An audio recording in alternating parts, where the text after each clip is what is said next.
আসসালামু আলাইকুম গাইস, আপনাদের সাথে প্রতি সপ্তাহে দেখা হবে আশা করি। 2 মিনিটের ব্লগ আপনাদের সাথে নিয়ে আসছি। ফার্মের মুরগি ভেজে তারপর ভুনা করব, কারণ ফার্মের মুরগিটা না ভাজলে খেতে ভালো লাগে না, গন্ধ কয়। তাই আমি ফার্মের মুরগিটা ভালো করে মচমচা করে ভেজে তারপর রান্না করি। আমি রান্না করতেছি, দেখতে থাকেন।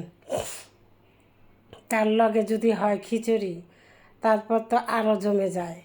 খিচুড়ি মাংসটা কষানো হয়ে গেছে, মশলাটা এখন মাংসটা দিয়ে দিচ্ছি। মাংসটা ভাজা হয়েছে, ভাজা মাংসটা আবারও ভালো করে কষিয়ে নিব।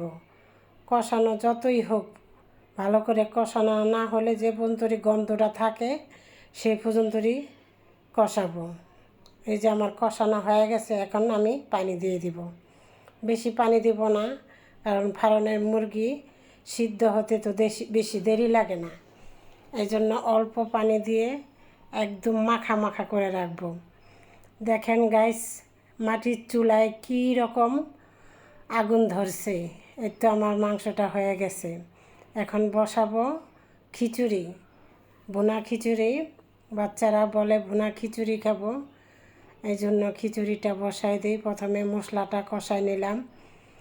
প্রথমে পেঁয়াজ, তেজপাতা, গরম মশলা, আদা, রসুন, হলুদ, মরিচ দিয়ে মশলাটা ভালো করে কষিয়ে নিলাম। তারপরে চাল দিয়ে দিলাম। চালটাও ভালো করে কষে ভাজা ভাজা করে নিতে হবে। ভাজা ভাজা করে নিলে কি পোলাওটা ঝরঝরা হয়, পোলাওর মতন খিচুড়িটা ঝরঝরা হয়। এই জন্য পরিমাণ মতন ভালো করে ভেজে পরিমাণ মতন পানি দিয়ে দিলাম, ঢাকনাটা ঢেকে দিলাম। এই দেখেন খিচুড়ির পানিটা শুকিয়ে গেছে, এখন জাল নিভিয়ে দিছি।